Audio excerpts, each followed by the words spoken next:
My younger golden sister ruined my life. My husband betrayed me with her, and my mother sided with my sister. Only my father supported me. Hi Reddit, I'm Jane, and I feel like my life could be ripped straight out of some tragic soap opera.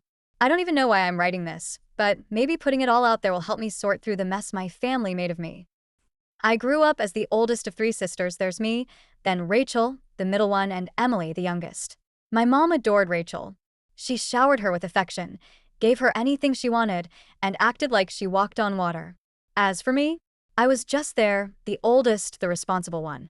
Emily got the baby treatment, Rachel got the golden child status, and I got the crumbs. I guess someone had to, right? The favoritism wasn't subtle. If Rachel broke something, I got blamed. If Rachel wanted the last piece of cake, my mom would slide it onto her plate without a second thought. Even when we were little, I was conditioned to step aside. And Rachel, she knew it. She weaponized it. The worst part wasn't even the neglect. It was Rachel herself. She had this way of making everything about her and tearing me down in the process.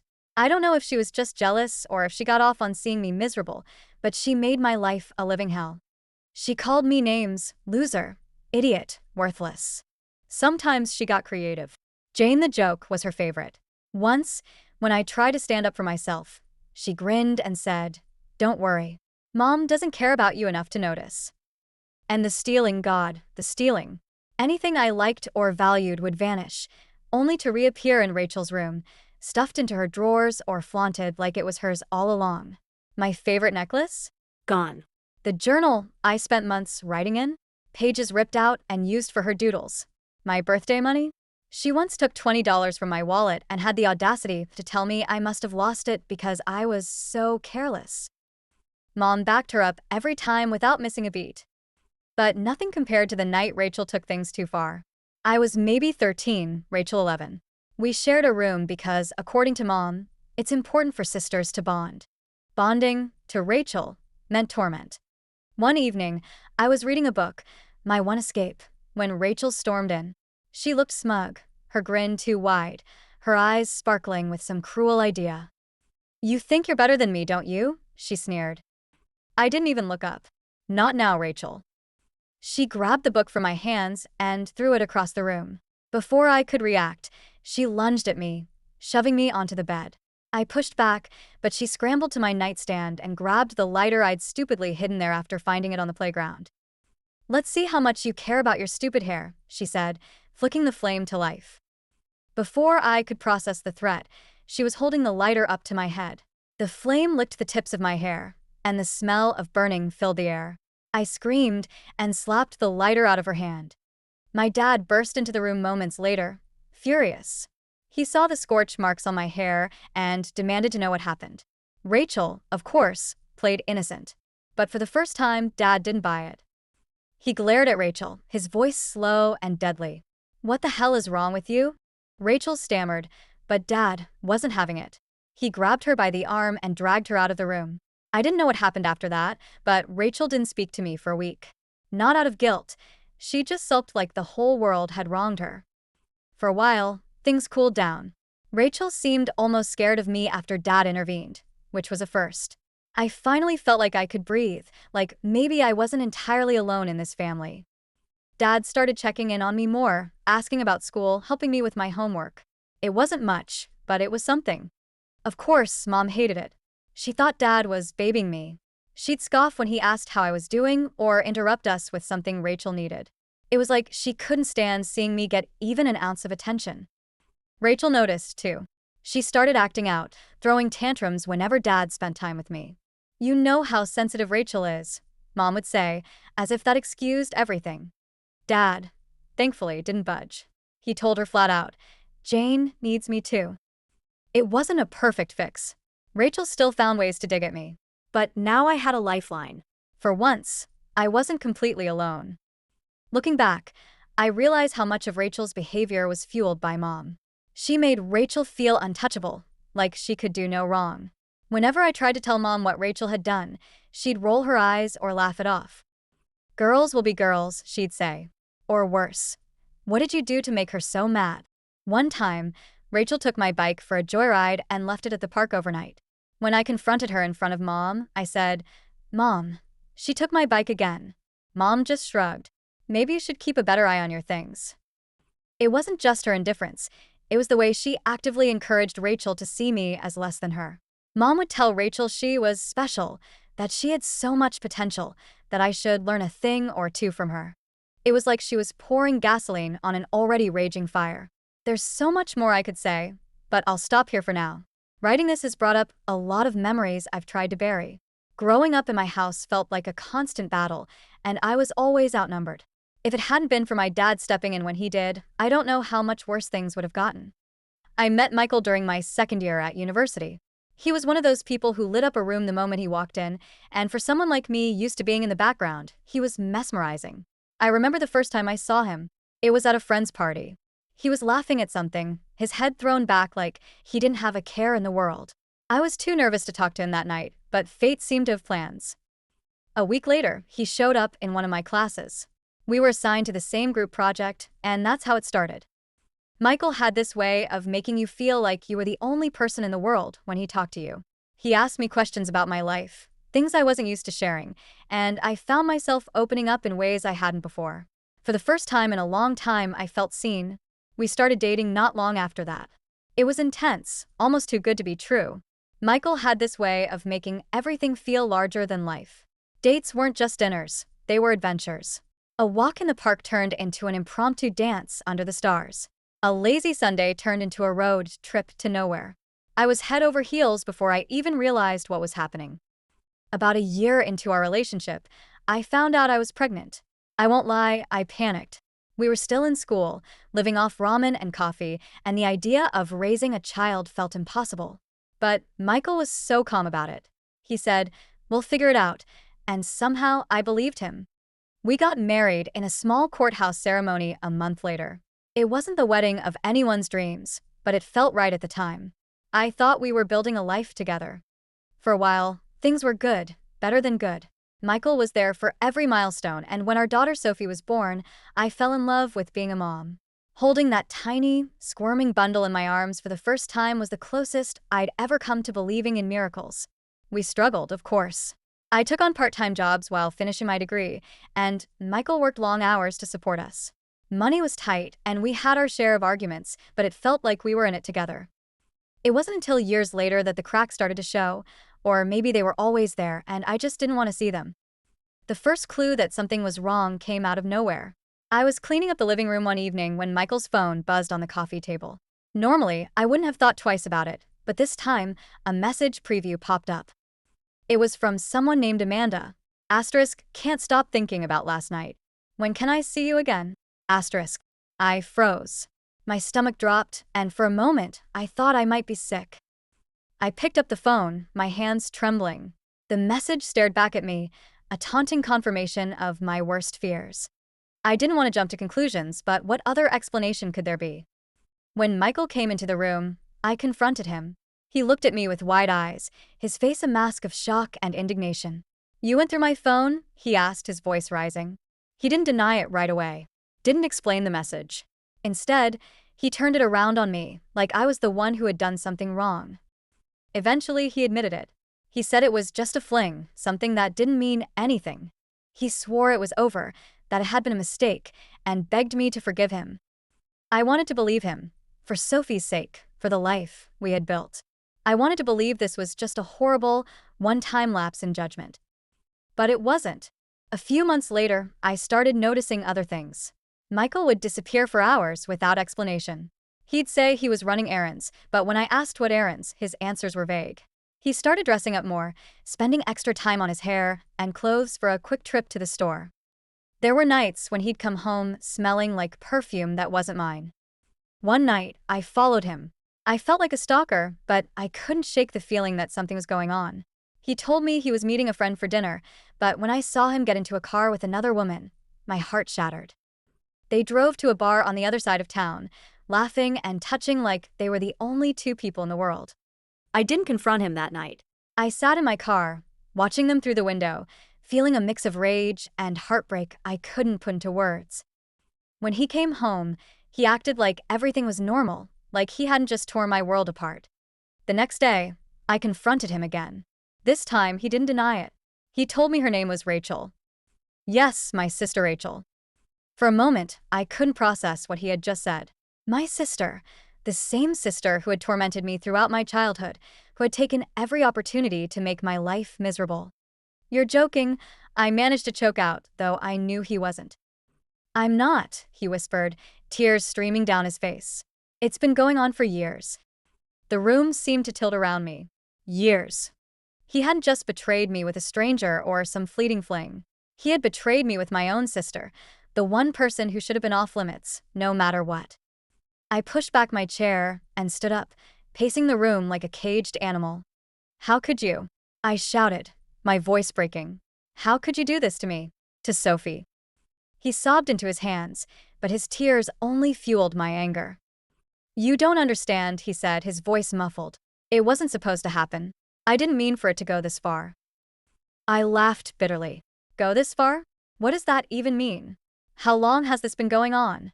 He hesitated, and I could see the war in his eyes, whether to tell me the full truth or try to minimize the damage. Finally, he whispered, since before Sophie was born. His words hit me like a physical blow. I stumbled back, leaning against the wall for support. Sophie, my daughter, the one bright spot in all this darkness. My mind raced, connecting dots I hadn't thought to connect before, his hesitation, his avoidance, the way he had always seemed distant whenever Rachel was around. Is she? I couldn't finish the question, but Michael understood. I don't know, he admitted, his voice breaking. She might be hers. The days that followed were a blur. I couldn't eat, couldn't sleep, couldn't think about anything other than the possibility that the child I had raised and loved as my own might not be mine. Michael begged me to stay, to work through this, but every time I looked at him, all I could see was Rachel's smug face.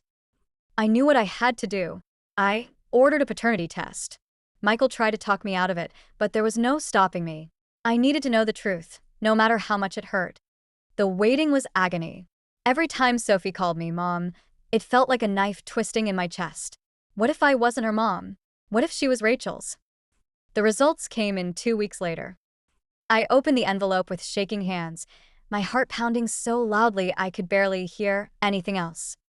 The words stared back at me, cold and clinical. Probability of maternity, 0%. I dropped the paper, my legs giving out beneath me. Michael tried to console me, but I pushed him away. He had destroyed everything, my marriage, my family, my very identity. Sophie wasn't mine. She was Rachel's. Confronting Rachel was inevitable. I drove to her house, my hands gripping the steering wheel so tightly my knuckles turned white. She answered the door with her usual smug grin, but it faltered when she saw my expression.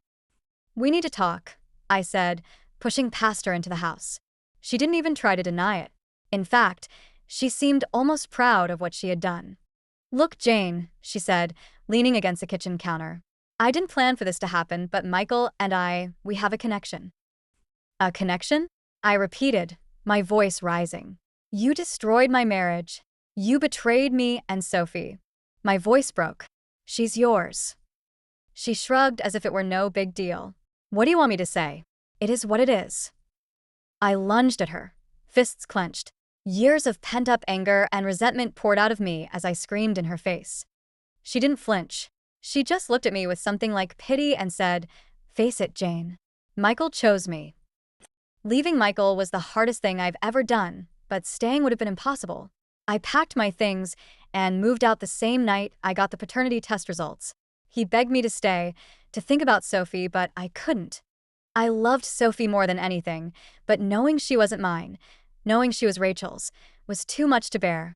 For a while, I tried to keep my distance and rebuild my life without the constant reminder of what I had lost. But Sophie didn't understand. She called me, crying, asking why I wasn't around anymore. It broke my heart, but what could I say? How could I explain any of this to her? Rachel and Michael ended up together, of course. I heard through mutual friends that they moved in together not long after I left. Seeing them at family events was unbearable. My mom, predictably, took Rachel's side, insisting that love is complicated and that I needed to forgive them. My dad was furious, but even he couldn't do much to change the dynamic. I don't know what the future holds. Some days, I feel like I'll never recover from this. Other days, I remind myself that I've survived worse, growing up in that house, dealing with Rachel's abuse, enduring years of neglect. Maybe this is just one more battle to fight. But one thing is certain, I'll never let them break me completely. Not this time. The divorce proceedings were as messy as you'd imagine, but for me, they were more of a formality. The real separation, the moment I knew Michael and I were over, had already happened the night I learned about his affair with Rachel and the truth about Sophie. Even now, thinking back to it, there's a bitter taste in my mouth, like bile that refuses to stay down. When I filed for divorce, Michael was shocked. I guess he thought he could manipulate me into staying, or maybe he just didn't believe I had the strength to walk away. But there was nothing left to salvage. I loved Sophie, but knowing she wasn't mine had changed everything. Every time I looked at her, I saw Rachel's smug face, and it tore me apart. I couldn't pretend anymore. Michael tried every tactic in the book. He begged, cried, and screamed. He promised he'd change, that we could rebuild our life, that he'd never see Rachel again. It was all lies, of course. He and Rachel had already moved in together by the time the ink was dry on the divorce papers. I think he just wanted to keep the facade alive a little longer. The hardest part was telling Sophie. She was only 6 at the time, too young to understand the full weight of what was happening. All she knew was that her mom was leaving, and in her eyes, I was abandoning her. I tried to explain as gently as I could, but how do you tell a child that you're not really their mother? That the woman they've called mom their whole life is walking away? "Why can't you stay?" she asked, tears streaming down her face. "I'll be good, I promise." I hugged her tightly, my heart breaking into 1,000 pieces. "It's not your fault," I whispered. "You didn't do anything wrong. This isn't about you." But it was about her in a way. It was about the lies surrounding her existence, about the betrayal that had ripped my life apart. I couldn't be the mom she deserved, not with Rachel and Michael's shadow looming over us. It wasn't fair to her, but it wasn't fair to me either. Breaking off contact with Rachel was easier than I thought it would be. I had spent most of my life trying to keep the peace, to ignore her cruelty and manipulations for the sake of family. But this was unforgivable. I didn't tell her. I didn't make a grand declaration. I simply stopped. No calls, no texts, no visits. She was dead to me. Of course, that didn't stop her from trying to worm her way back in. Rachel thrived on control, and the idea of me cutting her out probably drove her insane. She showed up at my apartment one night, pounding on the door until I opened it. She looked disheveled, almost panicked. "Come on, Jane," she said, leaning against the doorframe. "You're really going to let a man come between us? We're sisters." I laughed in her face. "You didn't care about that when you were sleeping with my husband," I said coldly. She winced, but only for a moment. Then the smugness returned, that infuriating smirk that made me want to punch her all over again. "He came to me, she said. "I didn't go looking for it." I slammed the door in her face. My dad, on the other hand, was furious when he found out. He had always been the moral center of our family, the one who tried to do the right thing, even when it wasn't easy. When I told him about Rachel and Michael, he didn't say much at first. He just sat there, his face turning redder by the second. "Are you sure?" he finally asked, his voice low and dangerous. I handed him the paternity test results, the cold, hard evidence of Rachel's betrayal. He read it in silence, then folded the paper neatly and set it on the table. "I'll take care of it," he said, and I knew better than to argue. The next time I saw Rachel was at a family dinner, the kind of forced gathering my mom insisted on to keep us all close. I hadn't planned to go, but Dad had asked me to. He didn't say why, just that it was important. Rachel and Michael were there, of course, acting like nothing had happened. Rachel avoided my gaze, but Michael was his usual self, cracking jokes and dominating the conversation. My mom doted on them as always, oblivious, or maybe willfully ignorant, of the tension in the room. Then Dad stood up. He cleared his throat, and the room fell silent. "I have an announcement to make," he said, his voice steady and calm. "As of today, Rachel is no longer a part of this family." The words hung in the air, heavy and shocking. Rachel's smirk vanished, replaced by a look of disbelief. "What the hell are you talking about?" she demanded, her voice sharp. "You heard me," Dad said firmly. "You're out. You're not my daughter anymore." "You can't do that," Rachel shouted, rising to her feet. "I'm your daughter. Your blood. You stopped being my daughter the moment you betrayed your sister, Dad said, his voice cold and unyielding. You're cut out of the will, no financial support, nothing. You're on your own. Mom gasped, clutching her chest like she was about to faint. You can't do this, she whispered, looking between Dad and Rachel. She's your daughter. No, Dad said, his tone unwavering. Not anymore. Rachel stormed out, slamming the door behind her. Mom burst into tears, but Dad didn't waver. He sat back down and resumed eating as if nothing had happened. I didn't know what to say. Part of me felt vindicated, but another part felt empty. This wasn't just about me anymore. This was the complete unraveling of our family. The fallout was as bad as you'd expect. Mom blamed me for everything, accusing me of tearing the family apart. If you had just forgiven her, she said one night, her voice shaking with anger, none of this would have happened. I stared at her, incredulous. Forgive her for sleeping with my husband? For having a child with him? Are you even hearing yourself? She didn't respond, just turned away and muttered something about keeping the peace. It was clear where her loyalty lay, and it wasn't with me. Dad, on the other hand, stood by me every step of the way. He helped me find a new apartment, lent me money when I needed it, and even offered to go to therapy with me. I want to understand what you're going through, he said, to be the father you need. It wasn't perfect, but it was something. For the first time in my life, I felt like someone was truly in my corner. Looking back, I don't know how I survived that year. The divorce, the betrayal, the family conflict. It was a storm that threatened to drown me, but somehow I made it through. I don't know what the future holds, but I do know one thing. I'm done letting Rachel and Michael dictate my life. They took enough from me already. Now it's about rebuilding, for myself, for my future, for the peace I've been chasing my whole life. Rachel tried reaching out to me a few months after Dad disowned her. At first, it was just a couple of texts, pathetic, half-hearted attempts to make me feel guilty. We're still sisters, Jane. One of them read. We've been through too much to throw it all away. I ignored them. What was there to say? She hadn't just crossed a line. She had obliterated it, burned it to the ground, and danced on the ashes. When I didn't respond, she started calling. I never picked up. Then came the letters, long, rambling apologies where she tried to rewrite history. She claimed she hadn't meant to hurt me, that Michael had pursued her, that it was all some big mistake. She even threw in some self-pity for good measure, whining about how Dad cutting her off had left her with nothing. Not once did she take real responsibility for what she'd done. One day, she showed up at my door. I almost didn't recognize her at first. The cocky confidence that had defined her for so long was gone, replaced by something hollow and desperate. Her clothes were wrinkled, her face unshaven, unkempt, and she looked like a woman who had hit rock bottom and was still digging. Jane, please, she said, her voice cracking. Can we talk?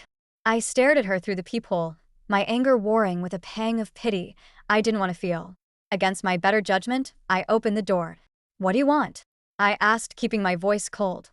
I just want to make things right, she said, wringing her hands. I know I messed up, but I'm still your sister. Doesn't that mean anything to you? I laughed bitterly. You're not my sister, Rachel. Sisters don't do what you did. She flinched but didn't back down. I made a mistake, okay? I wasn't thinking. Michael and it just happened. Stop, I snapped. I don't want to hear your excuses. You didn't make a mistake. You made a choice. Over and over again. For years. And now you're here because you want me to feel sorry for you. Her shoulders sagged. I just want a chance to fix this. There's nothing to fix, I said, stepping back inside. We're done, Rachel. Go home to Michael. He's all you've got now. I slammed the door before she could say anything else. As I stood there, breathing heavily, I felt a strange mixture of relief and sadness. I had spent so much of my life hating Rachel, but now, seeing her like that, I realized I didn't hate her anymore. I just didn't care. Word got around about Rachel's attempts at reconciliation, and soon she was trying the same act with Dad. She showed up at his house one afternoon, unannounced, and tried to guilt him into forgiving her. It didn't go well. I'm your daughter, Rachel shouted, her voice carrying through the open windows. I happened to be visiting and heard the whole thing from the living room. You can't just throw me away. Dad's reply was calm, but devastating. You threw yourself away, Rachel. I raised you better than this, and you chose to betray your own family. Don't come back here. Rachel left in a fury, slamming the door so hard it rattled the walls. I looked at Dad, expecting him to be upset, but he just shook his head and went back to his crossword puzzle. She made her bed, Dad said quietly. Now she has to lie in it. Meanwhile, Rachel and Michael were struggling. Losing Dad's financial support hit Rachel hard. She had always relied on the safety net he provided, and without it, she was floundering. Michael wasn't much better.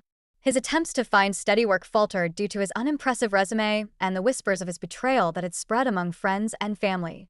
People didn't want to work with someone who couldn't be trusted. Rachel, once the golden girl who had always found ways to charm and manipulate her way through life, now seemed lost. She picked up a part-time job at a local diner, but it barely covered the rent on the tiny, rundown apartment she and Michael had moved into. The walls were thin, the plumbing barely worked, and the neighbors were loud and often drunk. The cracks in their relationship became more apparent under the pressure. Rachel's smug confidence was replaced by an edge of desperation. From what I heard through mutual acquaintances, Michael had started drinking more and Rachel was working double shifts just to keep the lights on.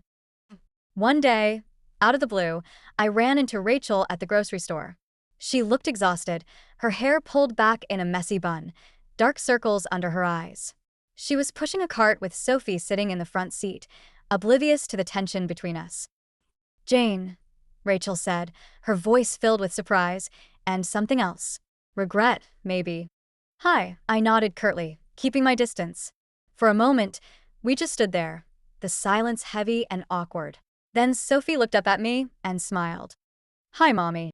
My heart broke all over again. I didn't correct her. How could I? Instead, I forced a smile and said, "Hi, Sophie." Rachel's eyes filled with tears, and she quickly wiped them away. "She misses you," she said softly. "We both do." I ignored the comment. "How are you?" I asked, keeping my tone neutral. "We're managing," she said, though the bags under her eyes told a different story. "Michael's working nights, and I'm picking up extra shifts where I can." "Good for you," I said, unable to keep the bitterness out of my voice. "I know you hate me," she said suddenly, her voice trembling. "And I don't blame you. But Sophie, she still needs you." I looked at her, torn between anger and sorrow. "You made sure I couldn't be a part of her life, Rachel. That's on you." Before she could respond, Sophie started fussing, and Rachel had to turn her attention back to the cart. I took the opportunity to leave. As I walked away, I couldn't shake the image of Sophie's smiling face. No matter how much I tried to distance myself, a part of me would always love her. But love wasn't enough to fix what had been broken. These days, I hear about Rachel and Michael through the grapevine. They're still together, though barely holding on. Their financial struggles have only gotten worse, and their relationship is showing cracks under the pressure. From what I've been told, Michael has become more withdrawn, spending most of his time either working or drinking. Rachel, once so proud and confident, now seems like a shadow of her former self. They're raising Sophie, but from what I hear, it's more out of necessity than love. They need each other to survive, but that's about it. As for me, I'm moving forward. Slowly, painfully, but forward nonetheless. Life after the divorce felt like waking up from a nightmare, only to realize I had no idea how to start living again. For months, I was stuck in survival mode, just going through the motions. Wake up, work, sleep, repeat. There were days when I'd sit on the couch, staring at the wall, wondering how everything had fallen apart so completely. But somewhere in that fog, I decided I didn't want to stay stuck. I didn't want Rachel and Michael to have that kind of power over me anymore. If they were going to ruin my marriage, my family, and my sense of self, they weren't going to take my future too. So, I started clawing my way out of the pit. The first step was therapy, and, to be honest, I hated it at first. Sitting across from a stranger and pouring out all the ugly, messy parts of my life felt like peeling off my skin. But my therapist, Dr. Michelle Carter, was a no-nonsense woman with sharp eyes and a knack for calling me out on my self-pity. During one session, I was venting about Rachel and Michael, how they had destroyed everything I cared about. Dr. Carter listened patiently before cutting me off mid-rant. "Jane, do you want to spend the rest of your life letting them control your happiness?" she asked, her voice calm but firm. I didn't know how to respond. "Of course not," I said after a moment. Then stop giving them so much space in your head, she said. They don't deserve it. It was a turning point for me. I realized I'd been holding onto my anger like it was a lifeline, but all it was doing was dragging me down. Letting go didn't mean forgiving them. It meant choosing to focus on myself instead of the people who had hurt me. Work became my escape, my therapy in its own way. I threw myself into my career with a determination I hadn't felt in years. I had been working as a project manager at a small tech firm, but after the divorce, I started taking on bigger projects, volunteering for leadership roles, and building connections in the industry. It paid off. Within a year, I was promoted to a senior position with a significant pay raise. The job kept me busy, which was exactly what I needed.